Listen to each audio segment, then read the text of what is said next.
Yeah. It's a little cold. Thomas. Nobody knows him. In Italy. You came from Denmark. Yes, it's true. Okay. But I've been sitting here for a long time now.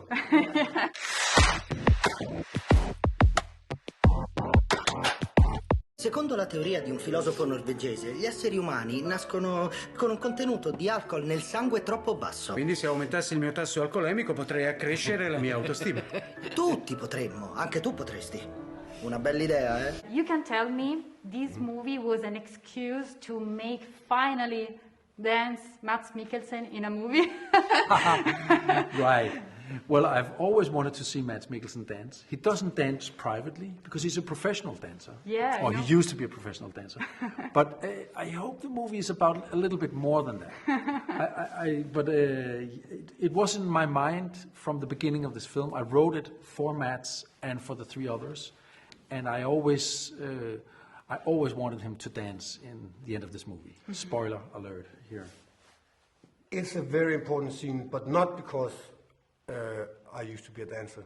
For other reasons, it's a very liberating thing for the film, and that was the key to why we did the ending as we did. But you can consider the end of a movie a hand, but a hand is nothing without the arm. Mm-hmm. It's the journey to that place, to that ecstasy, that makes it beautiful when he flies at the end, I guess. Mr. Philosopher. Way. Life is tough with or without alcohol. Yes. So, in your opinion, how can we constantly find our spark? How can we find that every day? By putting things at risk. It's very important. You need to challenge yourself, to put yourself on thin ice. Whether it's your life with your partner, whether it's your sex life, whether it's your work as a teacher, you have to remain curious. Things have to develop, things have to be explored. It's not that easy, but I guess that's what they forgot, these guys, in the beginning of the movie. They lost inspiration, they lost curiosity, they've been caught up by repetitiousness. Things just happen in circles. In our country, which is a very safe country, that's very easy. You'll get your food, there's work for you to do, and the routine can very easily take over. And you have to, I guess, scramble the routines, I guess. And they do it with alcohol. And I guess sometimes it's also, you have dreams. Something might happen in the future. You're longing for that. But by longing that way and forgetting the present, you might not realize that your curiosity could be right here and now, right in front of your eyes. It could be your job, could be your family, right here and now. And nothing that is in the future that might never happen.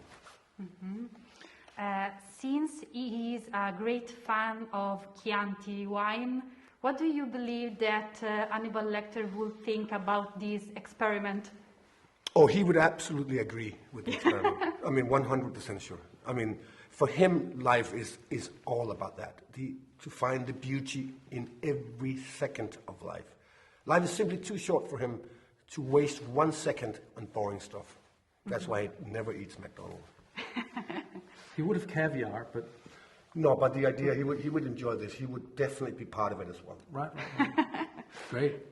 I think that... Is there a number 2? Is there a sequel? I think we might. Hannibal, yeah. Drunk? I play too much. I think that one of the precious thing that we can take out from this movie is that we can drink, we can dance, but the important thing is that we never do it alone. Well, drinking in this movie is one thing, but the sense of togetherness is another thing. And drinking and togetherness are two sides of one case. I don't know how many married couples you know who found each other sober. I don't know how you do it in Italy, but in Denmark that wouldn't happen very often. Alcohol brings people together. And that's an enormously important part of this movie, the sense of loneliness in the beginning and the sense of togetherness at the end. In the movie, we see that Hitler used to be sober, he didn't smoke cigar. So, and you said that in Denmark, things are so peaceful that sometimes you need to get wasted. So I was thinking, peace sometimes is not good. Sometimes we have to struggle to enjoy life even more. Yeah, obviously with or without alcohol. That's not the real issue Yeah, of here. course. I don't know what would happen if Hitler was an alcoholic. Maybe would have won. He would have won, or maybe world history would never have happened the way it happened. We don't know, right? Maybe he had seen some beauty, places that he didn't see it, and the whole thing wouldn't have happened. We don't know. Mm-hmm. Well, the Italians are known for their temperament, right? You have a lot of struggling going on, even in the streets as we walk them, which I really enjoy, which is something we are envious about in Denmark.